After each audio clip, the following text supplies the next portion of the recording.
The books of 1st and 2nd Chronicles. While they're two separate books in our Bibles, that division is not original. Due to scroll length, the book was divided in two, but it was written as one book with one coherent storyline. Now, in our English Bibles, Chronicles comes after the books of Samuel and Kings, and most of Chronicles is actually repeat content from those books. And so most modern readers, when they come to Chronicles, they think, wait a minute, I just read all of this, and so they skip it. And that's a shame, because this book is really unique and important in the Bible. In the traditional Jewish ordering of the Bible, Chronicles is actually the last book because it summarizes all of the Jewish scriptures.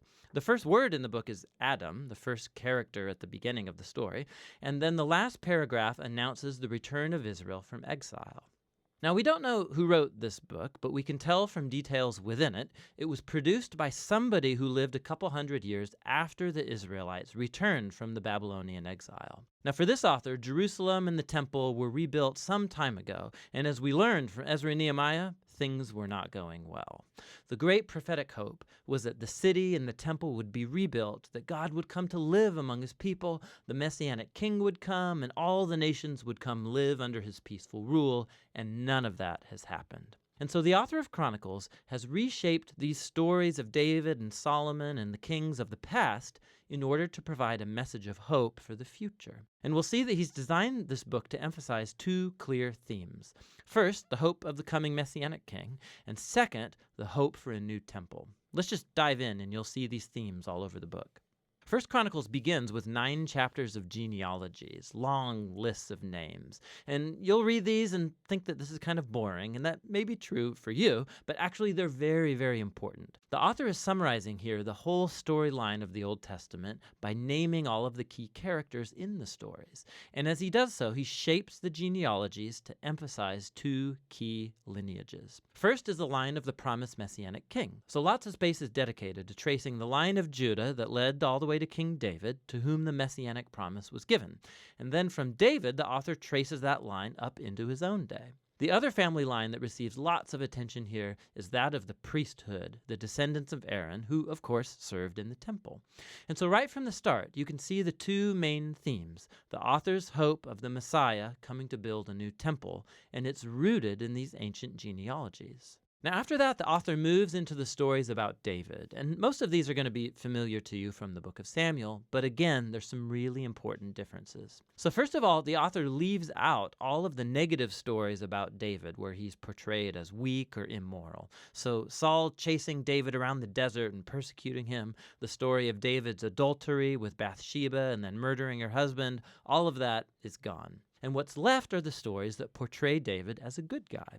And not only that, there's also new additional material that you won't find in the book of Samuel that shows David in a very positive light. So there's a large block of chapters where David makes preparations for the temple. He arranges resources and builders and Levites and choirs. And not only that, the author also portrays David as a Moses-like figure. God gives David plans for building the temple just as he gave plans to Moses for building the tabernacle. So why all this new material about David?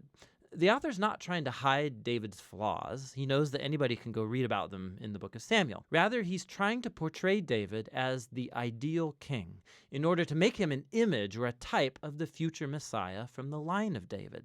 It's very similar to how Jeremiah or Ezekiel spoke of the coming Messiah as a new David. This is most clear in how the author retells the story of God's covenant promise to David in 1 Chronicles 17. When you compare this story with its parallel in 2 Samuel 7, you'll see that the author of Chronicles is highlighting that neither David, nor Solomon, nor any of the kings from his line were the Messianic king, and that when the Messiah does come, he will be a king like David. And so for this author, these stories about David from the past are what sustain his hope for the future.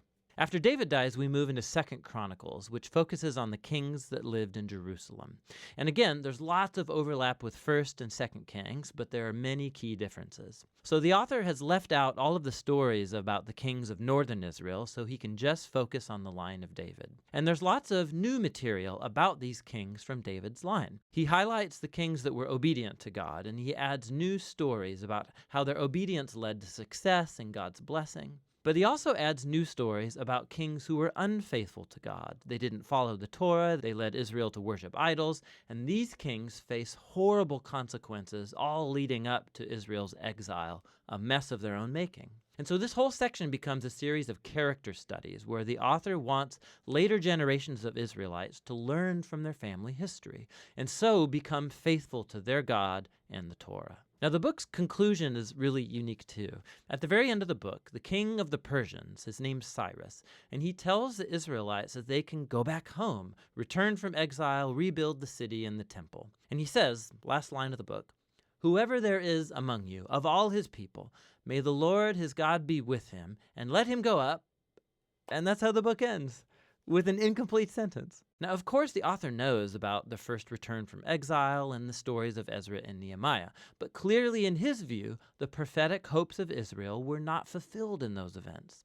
And so this incomplete ending shows that the author's hope is set on yet another return from exile, when the Messiah will finally come to rebuild the temple and restore God's people. And so the book of Chronicles, it's the final book of the Jewish scriptures. It ends by pointing forward. It calls God's people to look back in order to look ahead, because the past has become the source of hope for the future.